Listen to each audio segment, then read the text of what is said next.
Welcome back, everybody, to another episode of Command Center, where we like to put our favorite commander, maybe even yours, front and center. And you know we can't do that unless you play those three devastating letters, EDH. What does it stand for today, Hado Ken? You know what? I'm tired of waking up and telling you guys what it stands for every time. Y'all should know this by now. But you know what? We cool, because it stands for exclusively dropping here. That's right. That's right, people. We got an exclusive to present.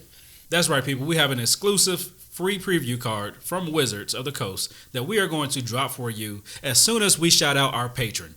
We have a new patron joining the Mana Squad, and that patron's name is John Brooks. Mr. John, first of all, thank you for believing in what we do and helping participate to the cause. And because you turned out to be a supporter, you know we got to shout out your favorite commander. That's right. So John's favorite commander is Karametra, God of Harvest, the Secret Layer version. Okay. The art on the Secret Layer version. I like the way you tetherball, John. Yeah. But you know what? Your commander has something. You know what? I'm not even gonna say nothing. Not even gonna spoil. I ain't gonna even spoil it. We're gonna bring your commander up later. You know what? Before we feature the card, how about we show you guys how the card came to be? That's right. We got secret footage from the Wizard's Castle.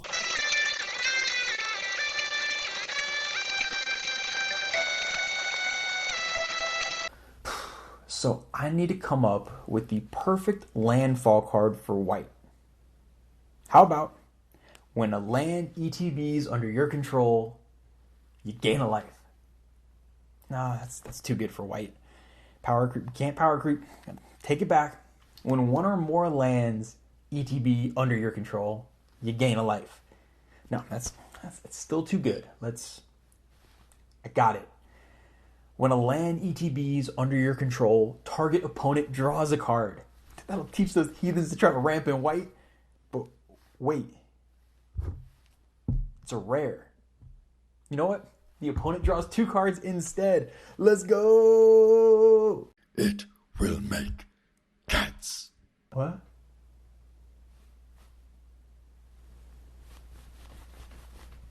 Pathetic human, the god will make cats.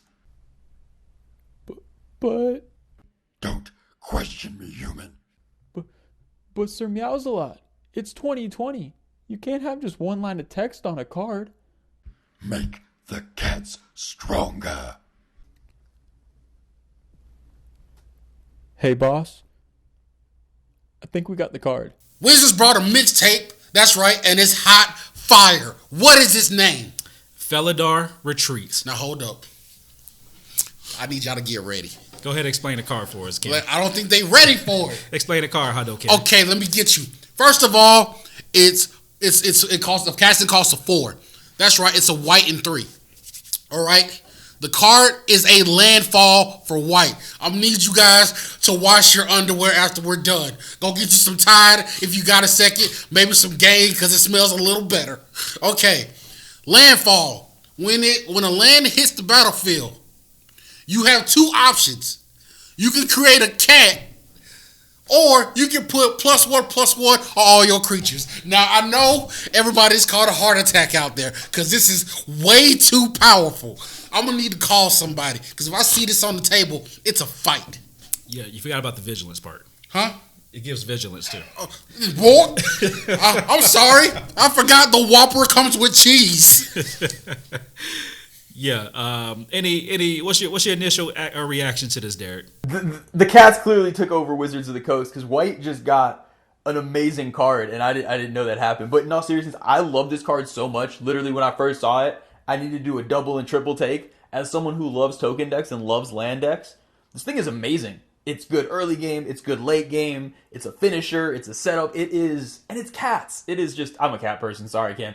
So it just made me so excited. This is a reason for me to play white. And it usually takes a lot for me to say that, and this is one of those cards that'll get me to do that.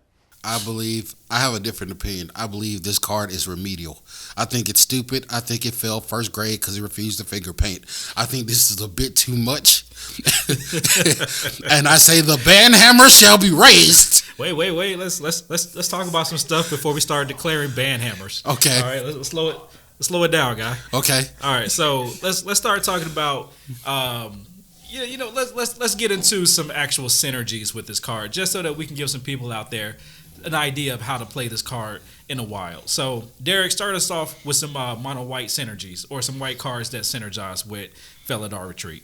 For sure. And this card is amazing. Like I said, white already loves tokens, so something like a Divine Visitation is just broken. Because as much as I love cats, and 2/2 cats are amazing, why not get 4/4 angels? Because that's just a little bit more broken. And every time a land ETBs with that, it's going to get out of control fast.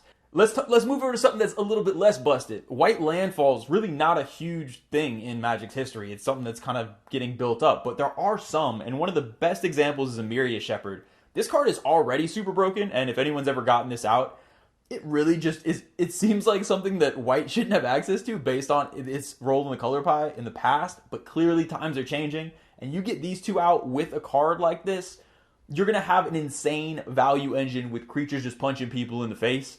And that's what I like to do. And all of a sudden, white is starting to change my mind a little bit. I'm a fan of where this is going. All right, so let's not hurt him too much in white. Let's move over to blue. Hadoken. Let's talk about, we know what? We're talking about blue, but I want you to throw your favorite card in there as well. Okay, first, might as well. I got to say this. Peanut butter is delicious, but it's even better with jelly. That's right. Combining this card with another color will make it a lot better. But before we even get to another color, I got to talk about Mirage Mirror. I have been preaching Mirage Mirror from the top of the mountaintop for the longest. This card needs to go into every deck and every Yu-Gi-Oh card. This card is busted on its own. If you don't know what Mirage Mirror is, you pay 2, and then Mirage Mirror becomes a copy of any land, artifact, enchantment, or whatever your mama decides to cook on Sunday. It is that good. This combined with this? Are we silly? Are we really gonna do this? We're getting silly. We about to step outside because you owe me 2 minutes. All right, that, and then one of my favorite blue copy cards is, of course, Mirror Maid. Mirror Maid will kill this, as well as Clever Impersonator. We do not need to go down these lines of dark thoughts. You know what? Let me shut up. Say it, pick it up. All right, so a couple more blue cards. Let's go ahead and do some more. Let's another landfall in blue. We got Royal Elemental. Oh my God. So whenever a land enters the battlefield under your control, you can gain control of a target creature in opponent's control. So basically, we're just doing 2 things in one. Getting a little extra value with our one land that enters the battlefield. Hold on, let me speak on this. There's a card called Patron of the Moon. Patron of the Moon, if you can get it out, says you pay 1, right? You pay 1. You put 2 lands from your hand into the battlefield tap. I'm sorry. I don't have enough health insurance to cover the butt whooping that will come from this card. It's disgusting. It might as well be gross. Let's jump over to green. Okay. Selesnya, thy name is God. With this card, woo! Forget Simic. Selesnya is where the heart is. Yeah, I mean, there are just so many obvious synergies when we move over to green. Avengers Zendikar is the very first one. Landfall mechanic on it. When it enters, you're making plant tokens equal to the number of lands you have. And then you can buff those plants every time you drop a land into play. Now, you can do it 2 times. Basically, just put an extra 1/1 counter on every creature you control. Disgusting. Oh, I didn't even. Oh, wait. Oh. One of your favorite cards, Evolution Sage. Oh, God. Green and 2. Whenever a land enters the battlefield under your control, you proliferate. I'm sorry. My brain froze. You proliferate. That's right. You just throw extra counters on everything that has counters on it. You just throw the change out your pocket just to keep it away from you. From one of your original Zendikar sets, we also have Zendikar's Royal, 3 and 2 green. Whenever a land enters the battlefield under your control, you create a 2/2 green elemental creature token. Might as well throw an extra cat into play, or make that 2/2 come in as a 3/3. Who knows? Can we talk about my girl, a pimp named Susie? Yeah. Azusa, lost but seeking. What is she looking for? I don't know, but I think she found it. She found it in this enchantment. If you don't know who Susie is, you don't play 1 land. You don't even play 2. You play tree. You pay 3 lands off top. That's right. So drop 3 lands into play. 2 additional lands, but Magic Christmas here. All right, we dropping 3 lands in a turn, and so basically We either making 3 cats, we're adding 3 counters, or maybe making a combo. I don't know. However you do it. In the words of the great Andre 3000 from Outkast, dropping bombs over Baghdad. Okay, that's what you're doing with Susie. Yeah. Susie Q. And if we're talking about Susie, and of course we got to mention her friends who also like to party with her. They party hard wherever they go. Talking about Oracle and Mordaya, and newest to the scene, Dryad of the Islean Grove. I don't know. Dude just be hanging out. First of all, have you seen the image of this dude? Yeah, he don't care where. Just dangling. Just dangling. He's just free balling it. Like he doesn't have a care in the world. Right. Ain't that right, Tezzy? But all of those cards, they drop extra lands for you. All right, you know what? Derek, why don't you take over? Let's talk about some lands. Yes, speaking of lands, and oh, do I love lands. Really, the biggest thing I thought of when I saw this card was the fact that you can just either create an entire board out of nowhere or completely take a board of small things into something terrifying. We want mass landfall, and obviously green can do that very easily. So if we look at Selesnya, you got stuff like Scape Shift, no surprise. Whatever, however many lands out, just, you know what, get that many landfall triggers by sacking them and bring them in. If you're playing with greedy people, go ahead and play Collective Voyage. People pump mana in, all of a sudden people want basics. Yeah, you're going to get those basics and an entire army of roided up cats on top of it. Besides that, there's probably my 2 favorite ramp cards as far as for landfall triggers are going to be Boundless Realms, which is a little bit greedy at 7 mana, but you just double your land count, which is a little bit absurd, and with a card like this, it could mean game over. And Traverse the Outlands can have a similar effect. With this, while you're buffing your creatures with +1 counters, why not play this? Basically get all the basics in your deck and just throw them into play. If you're going more of a heavy token route, something like Harvest Season might be better, because then it cares about small creatures being tapped. There's so many options, but any of these cards used correctly will make an army of angry cats. And any of my cat friends out there that have cats know one angry cat is terrifying. An army is going to kill someone. You know what? I'm going to tell y'all right here. Y'all going to hear from me today. This is going to be an exclusive. This is going to be my commander card. I know an enchantment can't be a commander card, but it is today. It's going to be my commander, and it's going to be in a 50 land deck, and it's going down. And you can try to stop me, but you ain't man enough. Or woman enough. Or woman enough. Or they enough. However you want to do it. Look, at the end of the day, you can do what you want. Make a bunch of cats or buff up all your creatures. Next thing I want to talk about, since we just did a mass landfall, since we just talked about mass landfall, let's talk about lands that also help you do the work a little bit dirtier. Ooh. I mean, you have lands that you can play that go get other lands. I mean, we're talking about like Croson Verge. We're talking about like your fetch lands out there. Yeah, Myriad Landscape, Prismatic Vista, if you can afford that. Nobody can afford a Prismatic Vista. Come on, we all got rent. But all you need is an Evolving Wilds. Get an Evolving Wilds, and all of a sudden with some of these synergies, you break the game. Do you know how fly a Terramorphic Expanse is? You know that card that you normally keep next to your toilet paper when you run out? That one. Now it's actually doable in a deck. Yeah. Go ahead and get you 2 triggers.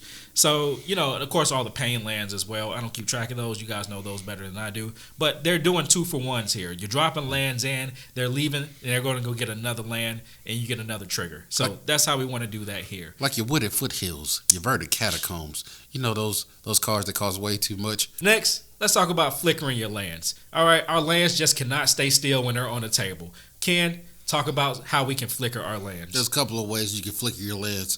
First of all, you can pick them up and throw them in the face of your opponents because, honestly, that's a more graceful way of playing than doing what we're about to do. But, of course, there's Flicker Wisp. It takes a lot of spit to say that word. Flicker Wisp. Flicker Wisp. 2 white and a 1. All right? So, this is a flying elemental. When it enters the battlefield, exile another permanent. Return it to the battlefield. Begin as owner's before the owner's end step. All right, same thing with Glimmer Point Stag, the elk. All right, that's the same thing. Pick up a permanent, put it back down. We're talking about lands. Put it down, pick it up, put it back down. Put it down. What's in your hand? Pick it up. It's hot potato. Drop it. What you got? Nothing. Okay, drop it. Pick it up. Put it down. Put it up. But we can't forget about our our pain walkers out there, because that's what they doing in this deck. They bringing the pain. Like my boy Venser, the Sojourner, a.k.a. known as V Money, because that's all he do. He put it out there, he bring it back in. He run the streets. But more specifically, he can exile a permanent, bring it back at the end of turn. What are we exiling? Lands. Right. Yeah. He right. Yeah. And it's gross. We also have Amanatu, the Fate Shifter. Oh my god! All right, this little girl is a problem in herself. She is an issue. She loves times out and spend most of her time in the corner because she is just bad to the ball. That -1 might as well go ahead and pick up a land, flicker it, put it back down.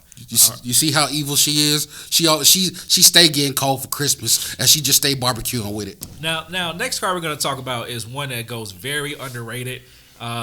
I think it's been looking for a home. I think it finally found one. Okay. The card we're talking about is Ruin Ghost. I don't even know what that looks like. Ooh, okay. This card has been sitting in my shopping cart for at least 2 years. I don't know why I've never pulled the trigger. I'm about to do it now before people find out more about this card. What does it do? First of all, it costs white and 1, and you pay white, tap it, exile target land you control, return it to the battlefield under its owner's control. That is disgusting. There's going to be a number of combos for this particular card, but I just want to talk about one in particular that I thought of off the top of my head. Okay. So we have our enchantment, Felidar Retreat. Mm-hmm. We need a mana doubler, any mana doubler. Let's just say Regal Behemoth, any other mana doublers out there, you can substitute it in. Regal Behemoth is just one of the latest ones. Next, one of my favorite cards, Amulet of Vigor. Oh my god. Oh my god. I love that card. First of all, it's too expensive to own. But Amulet of Vigor says when the card comes in, it doesn't come in tapped. That's right. Any permanent that you control enters the battlefield untapped. Next, oh, here we go. This is the kicker. Not mechanic kicker, but the kicker to this combo is Fertilid for a green and 2. Fertilid comes in with 2 1/1 counters. You pay 1 in a green, remove a counter from it. Target player can go search their library for a land, basic land, put it into play, tapped. Now, what we're doing here is basically saying that, hey, Fertilid, go get a land. It's going to come in untapped because of Amulet of Vigor. Hey, when that land comes in, put a 1/1 counter back on all creatures you control. Oh, look, Fertilid has another counter on it. Hey, go ahead and remove another counter using a land that you just came in to activate that ability again because our land's tapped for 2 because of Regal Behemoth. So it's a 4-card combo. I mean, hey, come on. What do you expect? You can also throw Cathar's Crusade in there too and do it too. Yeah. All right, Derek, start us off on what is a commander that you would love to play with this card. So it's a callback to the beginning of the video. I think Karametra is the dream commander for this card. Because what does Karametra want you to do? It wants you to play creatures and get lands. What does this card want you to do? Have creatures and play lands. Basically with Karametra, you fill your deck with creatures. Every time you cast them, you get landfall triggers. You can either get more creatures and get a bunch of cats, or you can buff them. And Karametra is an indestructible enchantment that just happens to stick around forever. You can do enchantment synergies, you can do tokens, landfall, whatever you want. It's terrifying. It is awesome. And even though she's not a scary slug monster like I thought she was, it's still pretty intimidating when you use that context in the deck. I really like Karametra. The scary part is that our patron John might have known what this card was because that's who his commander was. But what else we got out there, Derek? And another one, I feel like I would just be a terrible person not to include this. Rin and Seri. We're talking cats. You got to have the cat-dog duo of all time on there. It's just an amazing synergy. It's super flavorful, and it's a really easy way to buff the team with everything, and it gives you access. Both of these give you access to green. This even gives you access to red, so you can throw stuff like Perforos and stuff like that, which is another synergy when you're making these cats to just burn everyone. So many possibilities, but I would say those are my 2 favorite. All right, Ken, what you got? Right, for commanders or just period? Commanders. Commanders, Risa Redeemed. Now, I run the Elves deck, and it's already dirty. As a matter of fact, it's grimy. When I pick it up, I need to wash my hands 3 times. You know what? It's going in Risa Redeemed. Now, I know it's an Elf deck, but now the cats are joining the party, too. And you know what? 1/1 counters for everybody because that's how we play. We getting filthy right now, people. We getting gross. I think I smell a septic tank coming from my deck. I want to talk about an obvious commander. It doesn't need any more combos, but Gave, Guru of Spores, however you pronounce it. Anything that deals with tokens, anything that deals with counters, Gave is there, and he's just going to soak it up. That's what he does. But I want to talk about maybe Marith. I think Marith can use some counters. This game can break Marith. Yeah, this card can break with Marith. Yeah, yeah. One that might go overlooked, Sidar Kondo of Jamora. So Selesnya and 2. Basically, ignore all the other text about the flanking and all this stuff. But it says that creatures your opponents control with flying or reach cannot block creatures with power 2 or less. Just make a bunch of cats. Send them in. Cat army. Can't be blocked. More than likely.